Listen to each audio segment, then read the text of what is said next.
आपका विद्यालय और आपके नजर हम तो कैसे निकले तो बच्चे मिलकर तलवारी समर्पित करेंगे, ठीक है? पता है ना सबको? Yes sir. एक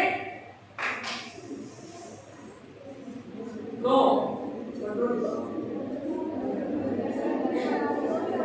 तीन मिलाइए, एक साफ पूरे विद्यालय की प्रतिनिधि तलवारी आपको और यहाँ कॉर्पोरेट क्लास के अंदर चार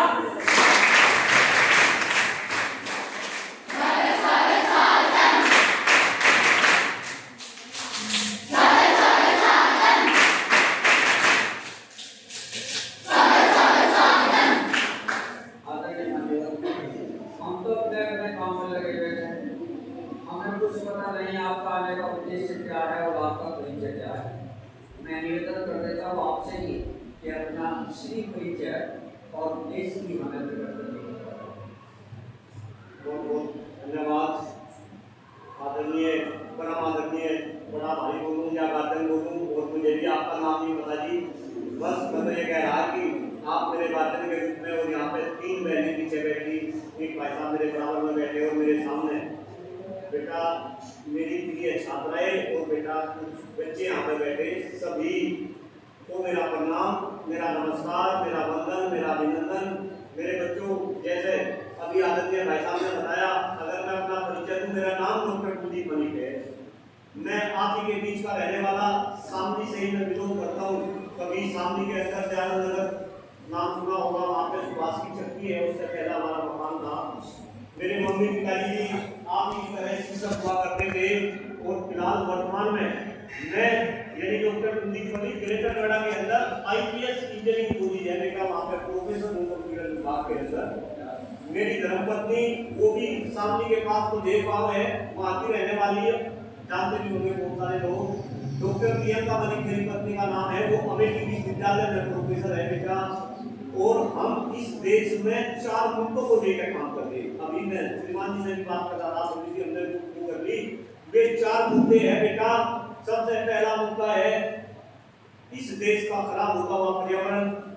दूसरा मुद्दा है इस देश में हम सभी का गिरता हुआ स्वास्थ्य।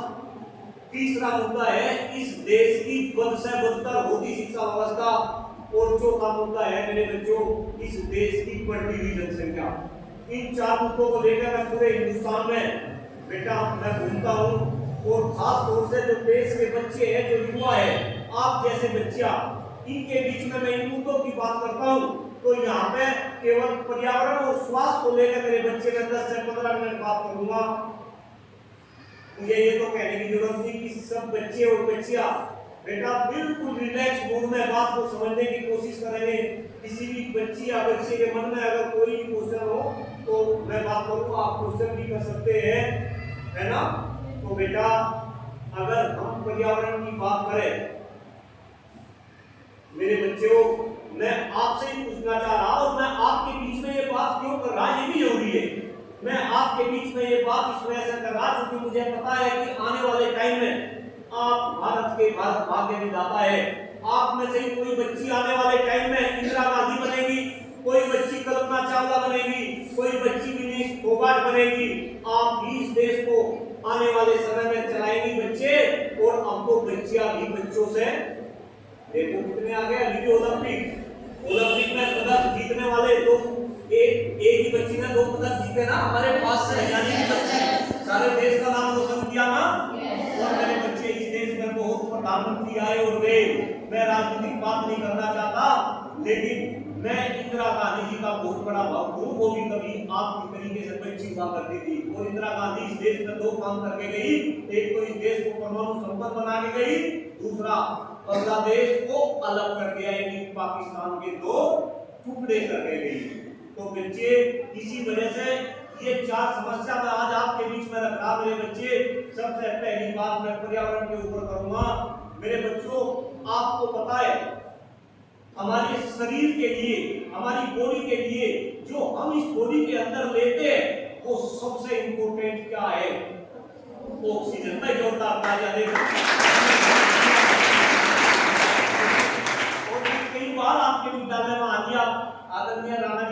मैं मुलाकात करके चला जाता था जी। कई बार मैं घर पे भी गया और 3 बहन और आपकी जानकारी के लिए बता दूं कि मैंने एमएनसी, ये बच्चों के लिए बात नहीं, एमएनसी शिक्षक पद में 3 साल पहले चुनाव भी लड़ा, तब भी मैं आपके विद्यालय में आना बेटा। हमारी बॉडी के लिए सबसे महत्वपूर्ण है ऑक्सीजन यानी हवा, है ना भाई? Yes sir. दूसरे नंबर पे पानी और तीसरे नंबर पे खाना, दूसरे खाद्य पदार्थ जो हम खाते हैं। लेकिन मेरे बच्चे मुझे बताते हुए ये बड़ा दुख हो रहा कि आज जिस देश को हम महान बताते हैं और वाकई में हमारा देश महान है, लेकिन इस महान देश में सांस लेने के लिए अच्छी हवा नहीं है, पीने के लिए शुद्ध पानी नहीं है, खाने के लिए शुद्ध खाद्यान्न नहीं है। यानी हमारे देश का पर्यावरण बहुत खराब है मेरे बच्चे। आप में से सारी बच्ची स्मार्ट है क्योंकि आपके फेस से, आपकी बॉडी लैंग्वेज से मुझे बहुत कुछ पता चल रहा मेरे बच्चे। और खास तौर से जिस तरीके से भाई आपने स्वागत करा और सर ने जैसे 2 मिनट का उद्बोधन दिया, मेरा तो दिल गदगद हो गया मेरे बच्चे। मेरे बच्चों, अब आप सोच कर देखो कि बॉडी के लिए जो सबसे इंपॉर्टेंट चीज है अगर वही खराब है, और बेटा उसी का एक कारण है कि आज हम सभी का स्वास्थ्य भी खराब है। जैसा स्वास्थ्य मेरे बाबा जी का था ऐसा स्वास्थ्य मेरे पिताजी का नहीं रहा, जैसा स्वास्थ्य मेरे पिताजी का था ऐसा स्वास्थ्य हमारा नहीं, और जैसा स्वास्थ्य हमारा है ऐसा मेरे बच्चों आपका नहीं, और जैसा आपका ऐसा आने वाले आपके बच्चों का नहीं होगा। तो मेरे बच्चों, ये स्वास्थ्य भी कहीं ना कहीं पर्यावरण से रिलेटेड है। और मैं यहाँ पर मेरे बच्चे 2 बात आपको बता रहा, ये बात मैं पब्लिकली है नहीं बोलता। मेरे पिताजी भी कभी कैंसर से पीड़ित होकर चले गए। अभी मैं नीचे बैठा था, प्रबंधक महोदय आदरणीय देवेंद्र राणा जी, मैं उनसे बहुत प्रभावित हूँ। उनको भी आज हार्ट की दिक्कत है, लेकिन देहरादून में अपनी हार्ट की जो है थेरेपी करा रहे। मेरे बच्चे, सारा जो भी बीमारी का कारण है वो केवल और केवल उसके पीछे अगर कोई सबसे बड़ी जड़ है तो वो है हमारे देश की हवा और हमारे देश का पानी। तो कहीं ना कहीं और ये पर्यावरण का पाठ है, हमें इस पर्यावरण को शुद्ध करना पड़ेगा। आप में से बहुत सारी बच्ची गूगल बाबा यूज करती होगी, करती है ना? गूगल बाबा यूज है ना? बड़ा चमत्कारी बाबा है ना गूगल बाबा। कुछ भी टाइप करते हैं गूगल बाबा उसका जवाब देते हैं। आज गूगल बाबा के ऊपर जब आप घर जाएंगे तो उठाना ये टाइप करना कि पूरे विश्व में सबसे प्रदूषित शहर। जब आप उन शहरों की लिस्ट देखेंगे तो मेरे बच्चों आपको पता चलेगा कि 10 शहरों में से 7 शहर वे भारत से है, वे हिंदुस्तान से है, वे अपने देश से। जब आप गूगल बाबा के ऊपर ये टाइप करेंगे कि पूरे विश्व में सबसे प्रदूषित राजधानी किस देश की है, तो मेरे बच्चों आपको पता चलेगा वो हमारे देश की राजधानी नई दिल्ली है। ये तो बड़े शर्म की बात है। हमें इस पर्यावरण को बचाना पड़ेगा, इस पर्यावरण के प्रति हमें जागरूक होना पड़ेगा। एक बात मेरे बच्चों में आपको बता रहा, आपने नाम सुना होगा AQI का। इसका AQI बोले तो कोई भी बच्ची AQI बोले तो एयर क्वालिटी इंडेक्स। AQI बोले तो एयर क्वालिटी इंडेक्स, यानी कि हवा की शुद्धता को नापने का एक माध्यम, एक जरिया। वो AQI हमेशा 50 से नीचे रहना चाहिए। कितना रहना चाहिए? 50 से नीचे। लेकिन हिंदुस्तान के अंदर कभी भी AQI 50 से नीचे नहीं रहता मेरे बच्चे। नवंबर, दिसंबर, जनवरी, फरवरी में तो ये 400 के पार चला जाता है। और आपने देखा होगा सांस लेना भी हमारे लिए मुश्किल हो जाता है नहीं हो जाता है। लेकिन इस AQI के बारे में कोई बात नहीं करता। आप जैसे युवा बच्चियां भी AQI का मतलब नहीं जानते।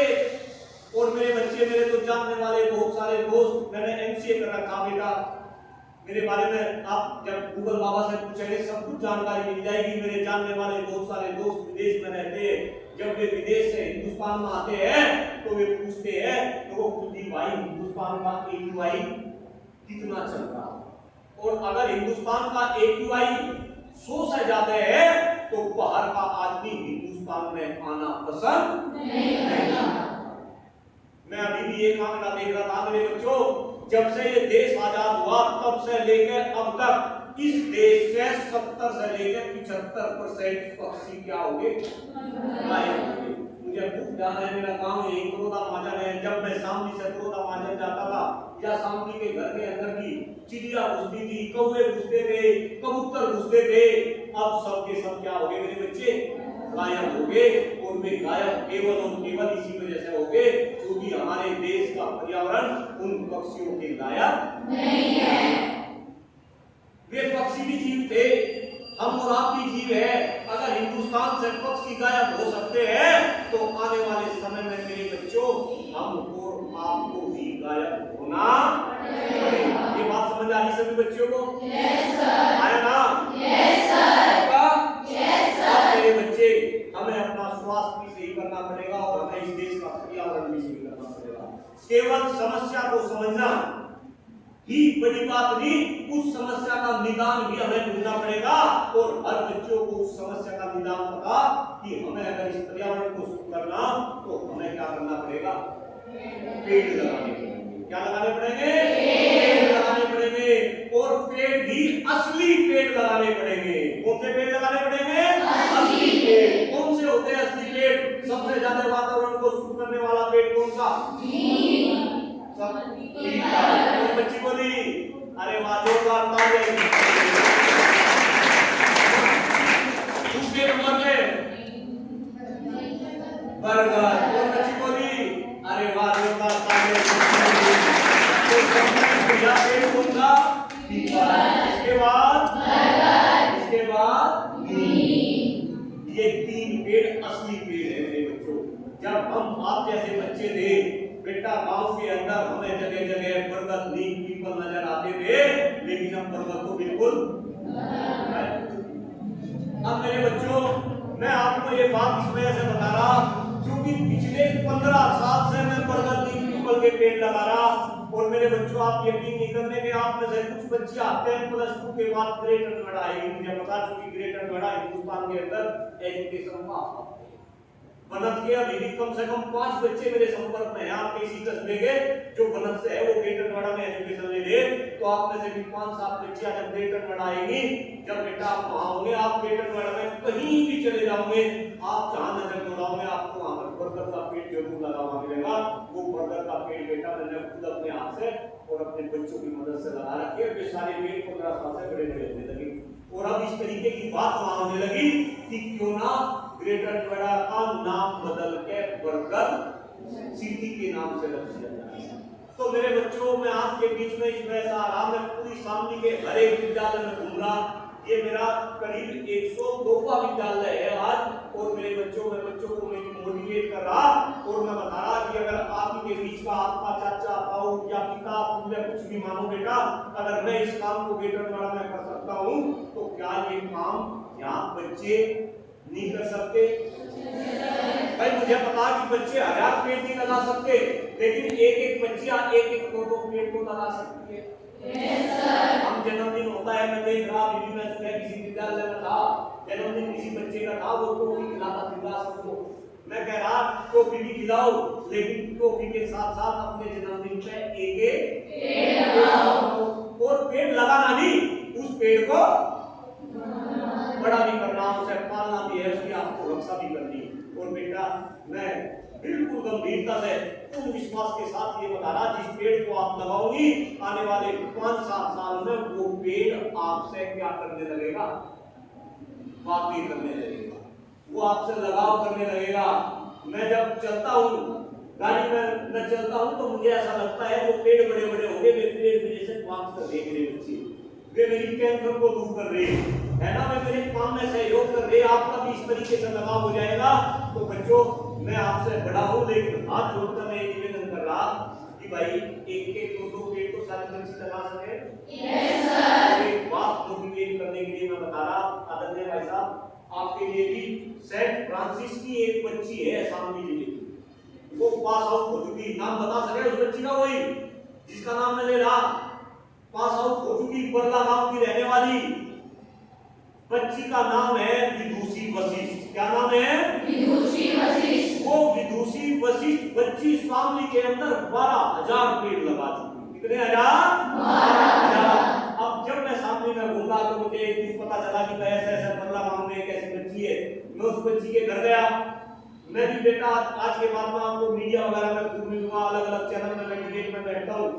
मेरे से लोग पूछते हैं कि भाई मलिक साहब आप कंप्यूटर साइंस के प्रोफेसर हो, आप पेड़ क्यों लगा रहे, आपके दिमाग में ये बात कैसे आई? तो मैं अपनी कहानी लोगों को बताता हूँ। लेकिन जब मैं बच्ची से ये जानना चाहा कि मेरी तो एज 50 के आसपास है, मेरी तो समझ अलग है, लेकिन एक बच्ची शामली के अंदर ऐसी उसकी सोच कैसे डेवलप हुई कि उस बच्ची ने कितने पेड़ लगा दिए? तो पता बेटा बच्ची ने क्या आंसर दिया? बच्ची ने बताया मुझको सर, जब मैं बगले गांव से सेंट फ्रांसिस स्कूल में जाती थी, 6वीं क्लास से मैं जाने लगी, तो सारी सड़क के दोनों तरफ पेड़ ही पेड़ नजर आते थे और उनकी ऐसे पेड़ों की गुफा बन गई थी। और मैं साइंस से जब जाती थी तो सड़क के ऊपर कहीं भी धूप नजर नहीं आती थी। लेकिन ये सड़क चौड़ी हुई, अब धीरे धीरे सारी सड़कें चौड़ी हो रही तो सारे पेड़ क्या कर दिए गए? काट दिए गए। तो लोगों फिर जब मैं साइकिल से जाने लगी तो मुझे धूप लगी, और जब मुझे धूप लगने लगी तो कहीं ना कहीं मैं पेड़ों की इम्पोर्टेंस समझने लगी। तो तभी से मैंने ठाना कि बस मैं तो अब पूरे जीवन क्या लगाऊंगी? पेड़ लगाऊंगी। तो अगर विदुषी वशिष्ठ आप ही के जैसी बच्ची आप ही के घर से, आप ही के जिले से इस तरीके का क्रांतिकारी काम कर सकती है, तो मेरे बच्चे क्या हम उस बच्ची का सहयोग कर सकते? Yes sir. आया नाम? Yes sir. पर्यावरण बचाना है? Yes sir. पेड़ लगाने हैं? Yes sir. AQI कम करना है? Yes sir. और पेड़ भी कौन से लगाने हैं? बरगद, पीपल, नीम, यानी असली असली पेड़ लगाने हैं। और बेटा जब असली पेड़ लगेंगे AQI कम होगा, घर के अंदर से बीमारी क्या हो जाएगी? गायब हो जाएगी। या सिंपल लैंग्वेज में बोलूं, बीमारी छूट क्लियर है बात? Yes sir. पर्यावरण पे काम करेंगे? Yes sir. मेरा साथ देंगे? Yes sir. मैं 5 तारीख से पूरे सामने के विद्यालय में जा रहा, हर विद्यालय में एक बरगद का पेड़ लगा रहा है। यहाँ तो मुझे ऐसा लग रहा है इसी जगह नहीं है बरगद का पेड़ लग सके, लेकिन मैं वो पेड़ रख के जाऊंगा। जहाँ भी आदरणीय राणा जी बोलेंगे वे अपनी ट्यूबवेल पर लगाएंगे, कहीं भी लगाएंगे, लेकिन वो बरगद का पेड़ भी बनाना आपको मेरी याद डिग्री सेक्शन में लग जाएगा, याद दिलाता रहेगा। तो एक तो बेटा आप पर्यावरण पे काम करेंगे, दूसरा आप अपने स्वास्थ्य का ध्यान रखेंगे। पर्यावरण शुद्ध होगा तो स्वास्थ्य भी शुद्ध होगा। और बेटा भी दूसरे से ताली बजा रहे थे, आपकी जानकारी के लिए बता दूं, डॉक्टर मलिक हिंदुस्तान के अंदर एक ऐसा इंसान है जिसकी PhD कंप्यूटर साइंस में होने के बाद मैंने मास्टर डिग्री योग में कर रखी। और अभी जब मैं सामने ये देख रहा था, पता है ना, और तो इसका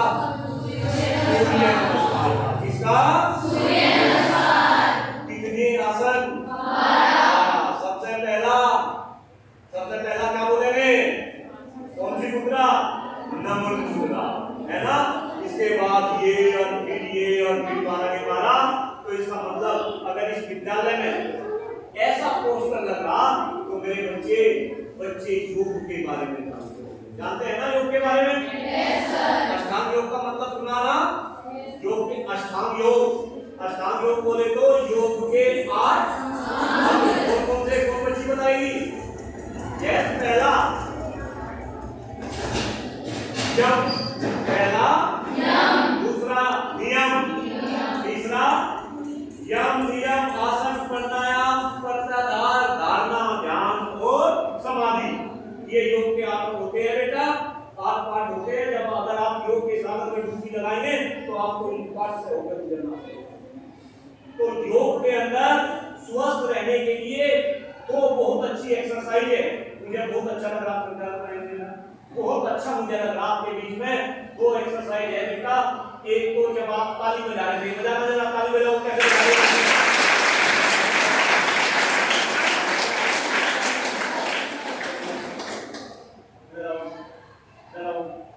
बजाओ ताली, कैसे बजा रहे? ये बच्ची ऐसे ताली बजा रही। आदरणीय प्रधानमंत्री नरेंद्र मोदी जी भी कैसे ताली बजाते हैं? ये ताली बजाते हैं। नहीं, ये ये ताली बजाने का तरीका नहीं है। ताली बजाने का तरीका क्या? मेरे साथ नहीं करती है बेटा। ये चारों उंगलियों ये अंगूठा कैसे ऐसे चक्का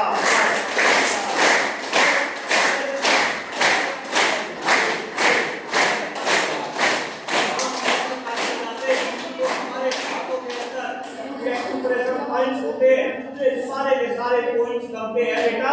और हमारे शरीर के अंदर 72,000 नाड़ियां अरबों की संख्या में सेल, सारे के सारे सेल नाड़ियां क्या हो जाती है? एक्टिव हो जाती है।